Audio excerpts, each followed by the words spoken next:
como dice Telegram siempre. Buen día, buen día. Buen día, profe. Bueno, vamos a seguir con nuestro análisis magnético de los trafos.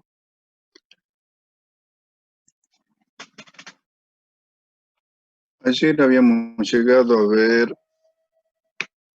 que este factor del producto de las secciones se podía calcular en función, a su vez, de otras relaciones que eran las relaciones del factor de devanado.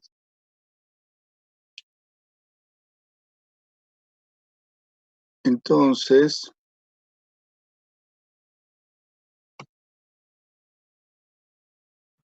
nos habían quedado este caso A como el producto de cuatro factores que relacionaban el área del bobinado, el área de la bobina, el área de la ventana y el área útil de la ventana. Entonces, en función de eso, se sacaban estos cuatro factores y se determinaba el caso A, que es el factor del devanado. Hasta ahí creo que habíamos llegado ayer.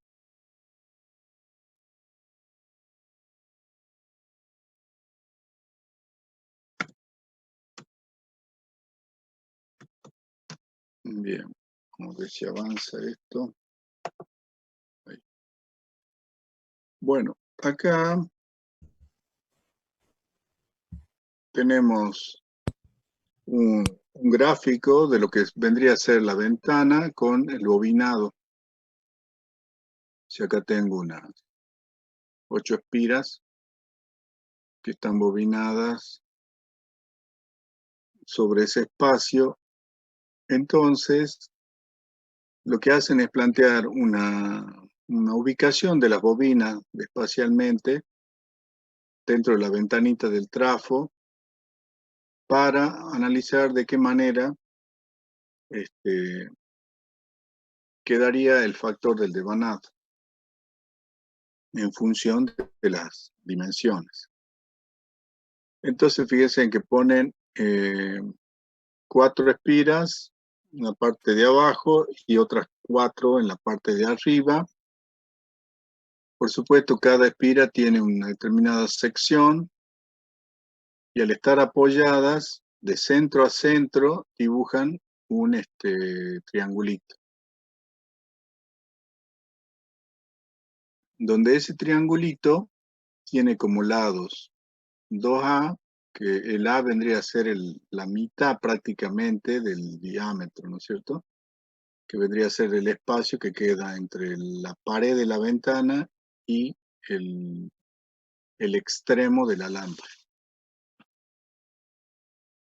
Entonces, toman de centro a centro y les queda una base que sería 2 veces A, me queda como un triángulo equilátero, ¿no es cierto? Entonces quedan 2 veces A de base, 2 veces A el otro cateto, y la altura la sacan por Pitágoras, que sería 2A al cuadrado más B al cuadrado más A al cuadrado. Entonces me queda A al cuadrado más B al cuadrado igual a 4A al cuadrado. Entonces de ahí despejan B y queda 4 menos 1 sería 3 al cuadrado, de ahí queda la altura como A por la raíz de 3. ¿Sí? Disculpe, no está grabando. Ah, sí. Gracias, gracias. Record. Ahora sí.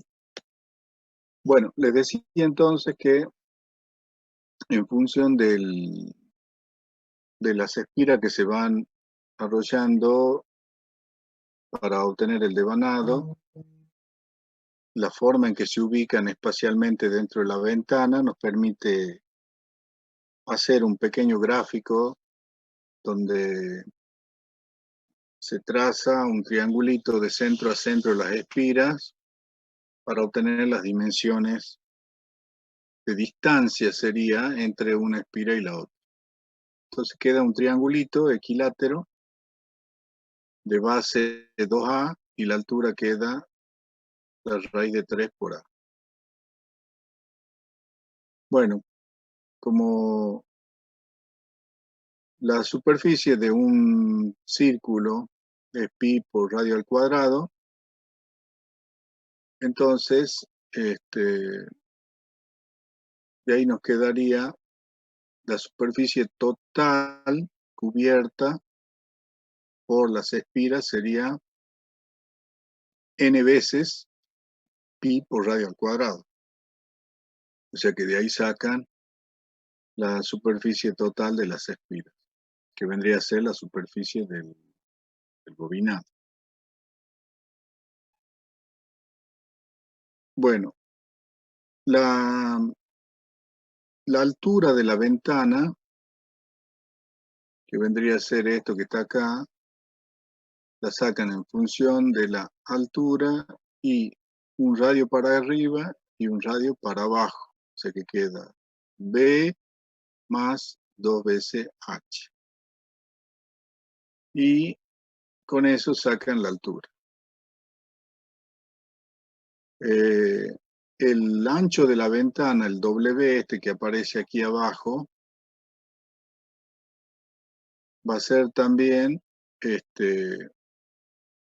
acá tengo 2 diámetros más, o 2 radios, perdón, 2 radios más 2 radios más 2 radios más 2 radios más un radio. Entonces, ¿cuántas espiras tengo? N.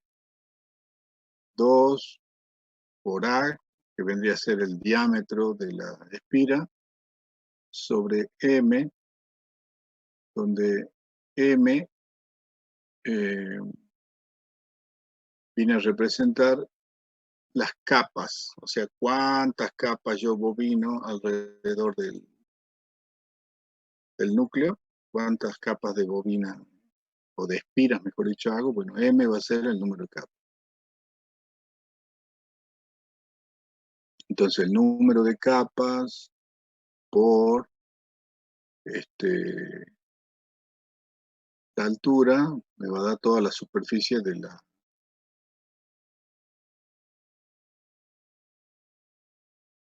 ¿Cómo que sería? El número de capas sería M. No, perdón. El W es la base. W por la altura me da la superficie de la ventana. Y luego dijimos que la superficie de la bobina va a ser N veces la superficie de cada espira, la total. La altura ya la sacamos. Y el ancho, bueno, el ancho entonces va a ser el radio por el número de espiras sobre la cantidad de espiras más 1. De ahí me sale ese ancho. Eso en función de la bobina. Bueno, entonces hacemos el área total, que va a ser la base por la altura. Bueno, ahí se ponen las relaciones y me queda en función de M, de B. Entonces, para sacar la relación del área total de la espira sobre el área total de la ventana, me queda el producto de S2 por S3. Bueno, ahí queda una formulita que eso está dado, como vimos recién, en función de las dimensiones geométricas que tiene el bobinado.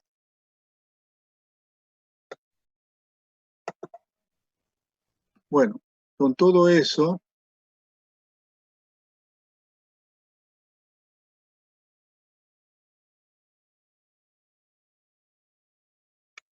pues,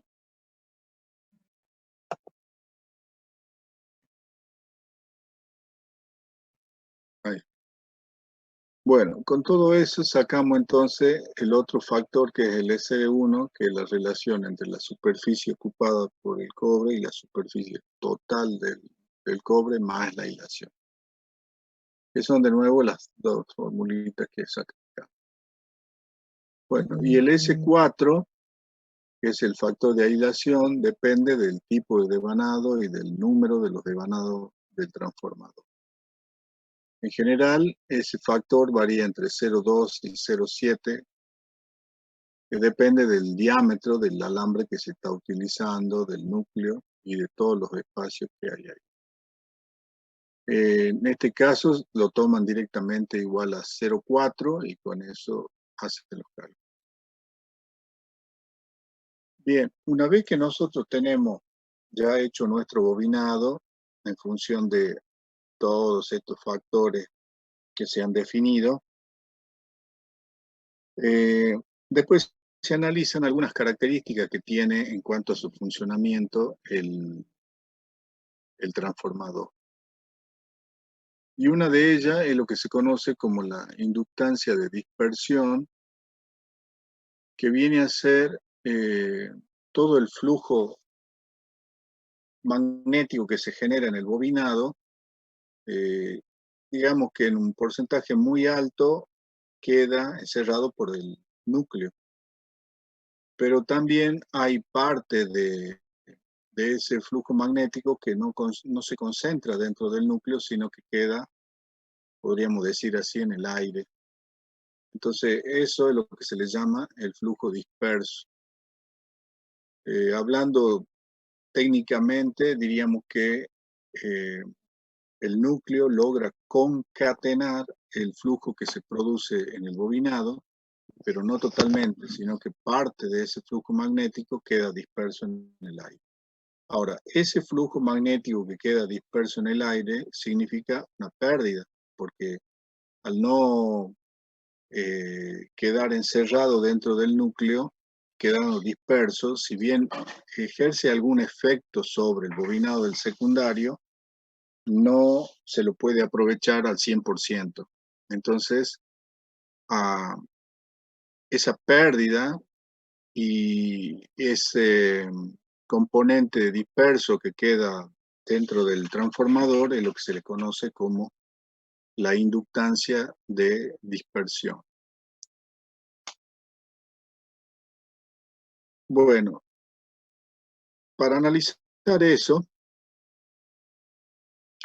se plantean algunas consideraciones que todo está en función de las ventanitas que nosotros vamos teniendo. Entonces dicen, ¿cómo hacemos para disminuir esas pérdidas? Bueno, por ejemplo, acá no sé si se perdió, parece la B aquí abajo. Sí. Bueno.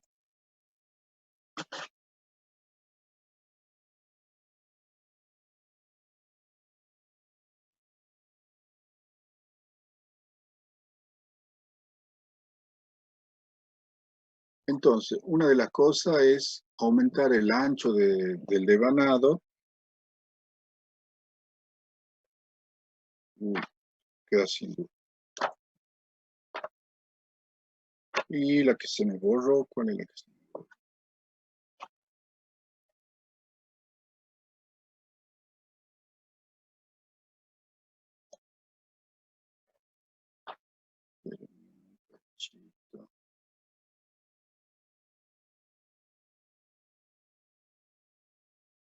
La que se me borró ahí abajo dice disminuir el número de espiras y por otro lado disminuir el espesor de cada devanado individual. O sea que para mejorarla o para reducir, mejor dicho, la dispersión, se debe reducir el número de espiras y además se debe disminuir el espesor del devanado. Y por otro lado, también se debe incrementar el ancho del devanado y también disminuir el espesor de la hilación entre los devanados. Entonces, hay varias técnicas que utilizan para ir armando los distintos devanados.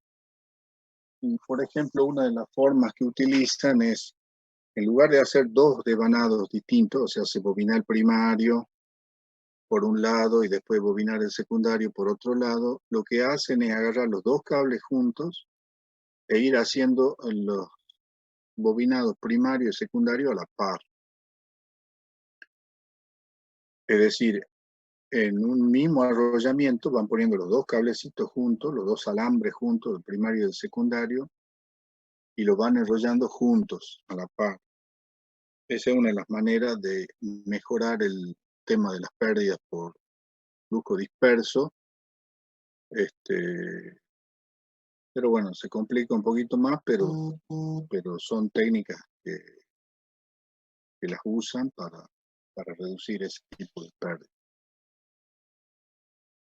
Bueno, y en función de eso, proponen distintas configuraciones para distintos trafos con distintas ventanas que ahí proponen, digamos, cómo ir armándola. Bueno, esto ya es mucho más detalle y ya son especificaciones constructivas que simplemente se las muestro para que vean de que cada vez que se quiere obtener transformadores con una eficiencia muy alta para trabajar en este rango de frecuencias, hay que hilar muy fino hasta, por ejemplo, en la forma en que se arrollan, en el espesor del devanado, de cómo se lo construye. O sea, son muchos detalles que hay que ir teniendo en cuenta cuando se quiere ir mejorando la característica del trabajo. Bueno, acá tendrían otra forma de bobinados laterales, secundarios seccionados. Son las formas en que van a ir armando las distintas cosas. Bueno, el otro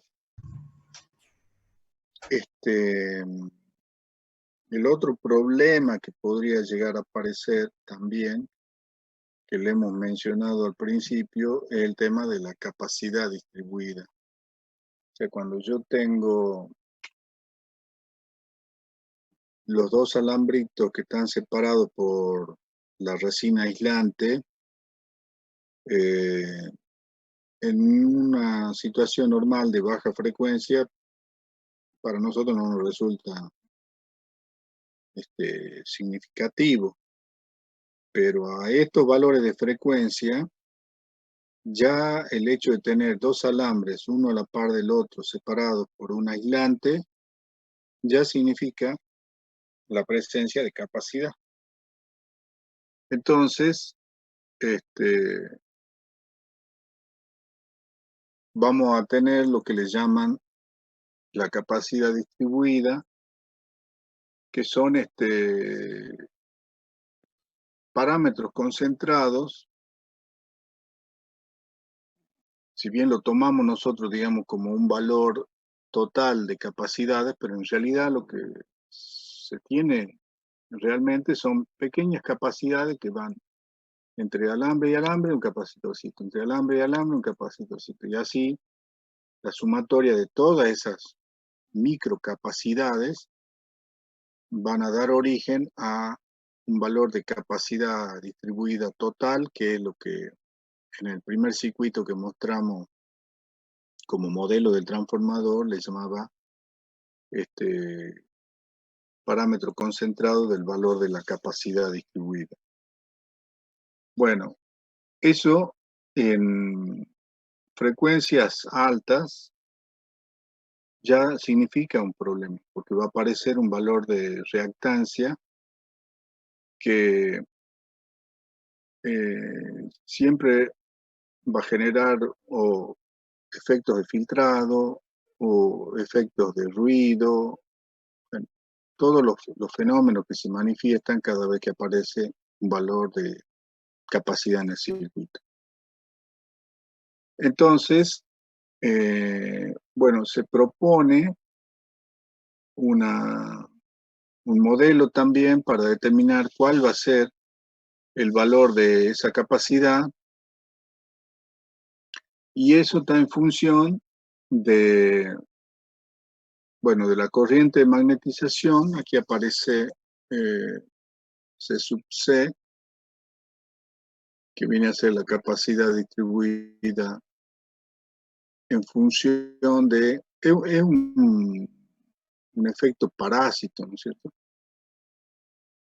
Entonces está en función de la corriente de magnetización, de las dimensiones. Fíjense que acá aparece el ancho de nuevo del devanado, que vendría a ser como el epsilon, que es la constante dieléctrica del aislante que tiene el alambre, vendría a ser el esmalte, digamos, que tiene el alambre. Bueno, eso tiene, por supuesto, un cierto valor de constante dieléctrica que es propio de todos los materiales aislantes o dieléctricos, y también depende del espesor del cobre, del devanado, y bueno, y eso nomás, el ancho del devanado, el valor de la constante dieléctrica entre el núcleo y el devanado, y el valor del espesor del aislante de cobre. Que eso siempre lo definimos nosotros, la capacidad, como, ¿se acuerdan? La constante dieléctrica por el área sobre el espesor. Si es un capacitor de placas paralelas. Entonces acá el espesor sería el espesor del aislante del alambre, L, la constante dieléctrica, y bueno, el ancho del devanado por ese factor que aparece 0,0989. Bueno, ahí deben estar metidos todos los factores de conversión para poder obtener faradios a partir de las dimensiones y de la corriente de magnetización, que eso es básicamente lo que permite la acumulación de las cargas en el alambre, que varía las veces de la placa, y la que me permite observar de esa pequeña capacidad entre cable y cable. Bueno, dependiendo de las capas que tengamos, va a aparecer la capacidad total del primario. Entonces aparece la capacidad parásita de alambre y alambre, y acá aparece ya M, que son las distintas capas.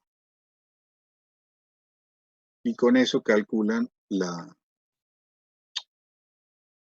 capacidad total. También serviría para poder utilizarlo para poder aplicarlo al secundario y obtener la capacidad parásita del secundario, donde fíjense en que la relación que hay con la capacidad parásita del primario depende de la relación de transformación, pero elevada al cuadrado. Bueno, de ahí sacan la capacidad del primario más el factor de transformación por la capacidad del secundario, y sacan la capacidad total concentrada equivalente. Y con eso tendríamos un valor, un dato, digamos, de qué valor de capacidad concentrada tenemos y qué tanto nos afecta el funcionamiento del trabajo.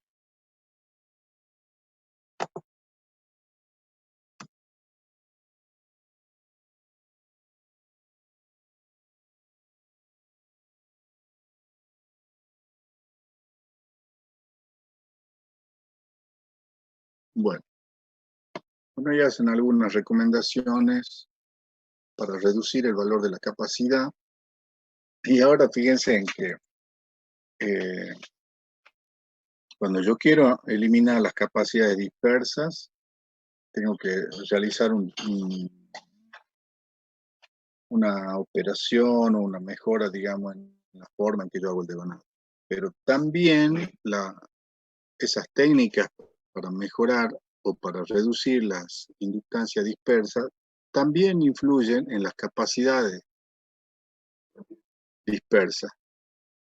Entonces, una recomendación que hacen para reducir esa capacidad es que deberíamos reducir el ancho de bobinado, mientras que para la inductancia dispersa les recomienda que hay que aumentar el ancho del bobinado. Después dice, por ejemplo, no usar el devanado bifilar, que es el poner un alambrito al lado del otro y hacer bobinado, mientras que para la inductancia dispersa eso lo reduce y mejora las características del funcionamiento de la bobina, mientras que para la capacidad la incrementa y en este caso el efecto es contrario. Entonces, bueno, en todas las cosas y más el efecto capacitivo, inductivo que hay, siempre se contraponen. Entonces, seguramente va a haber que buscar ahí una relación de equilibrio entre cuál es el efecto más nocivo dentro del funcionamiento y en función de eso, bueno, habrá que hacer un balance o un análisis de costo-beneficio y decir, bueno, si yo mejoro esto, ¿en qué me perjudica lo otro? También recomiendan usar el blindaje electrostático entre primario y secundario. Recuerden que eso es poner una lámina a veces de cobre entre uno y otro. Uy, quedé sin luz.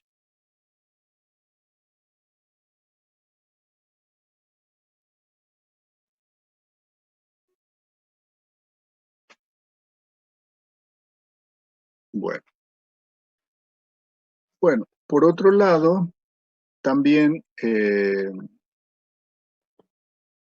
el análisis de las fuentes switching de alta frecuencia, hay un aspecto que es también importante a tener en cuenta y que se conoce como el efecto pelicular.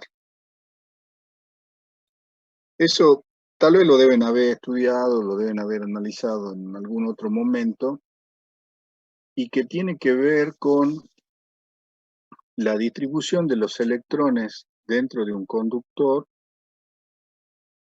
cuando circula la corriente en uno u otro sentido, es decir, cuando yo voy aumentando la frecuencia de la señal o la frecuencia de la corriente que circula a través del conductor. Sucede de que a medida que se va aumentando la frecuencia, la corriente, es decir, los electrones, ya no circulan por toda la sección del conductor, supongamos que fuera una sección circular, ya no se van moviendo de tal manera de ocupar toda la sección del conductor, sino que cuando se van moviendo y van generando la corriente, lo que hacen es empezar a ubicarse solamente en la periferia del conductor, es decir, en la superficie del conductor. Y todo lo que queda dentro, es decir, la parte central del conductor, no se aprovecha. Es decir, no vamos a encontrar electrones circulando, por ejemplo, por el centro del conductor. O sea, eso es lo que se le llama el efecto pelicular. A frecuencia baja no sería un problema, pero a medida que se aumentan las frecuencias, entonces ahí empieza a aparecer un problema. Entonces, problema que se ocasiona, por supuesto, hace de que la densidad de cargas empiece a ser superior en la superficie y consecuentemente, si yo tengo todos los electrones moviéndome por la superficie, lógicamente va a empezar a haber más calentamiento, más fricción, más pérdida. Entonces, en lugar de tener un solo alambre de sección, digamos, grande, lo que recomiendan es que en lugar de tener un solo alambre, yo tenga muchos hilos. Entonces, de esa manera, como yo sé que la corriente va a circular por la periferia simplemente, entonces es como si yo lograra dividir la sección de ese conductor en muchas pequeñas secciones y de todas maneras yo sé que la corriente va a circular solo por la periferia de la sección de cada uno de los conductores, entonces de esa manera logro reducir el efecto contrario o adverso que me produce el efecto pericular.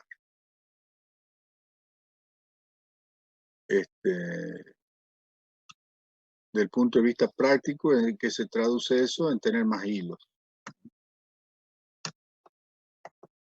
Bueno, ahí hay un gráfico, fíjense. Esto sería, por ejemplo, 1 milímetro.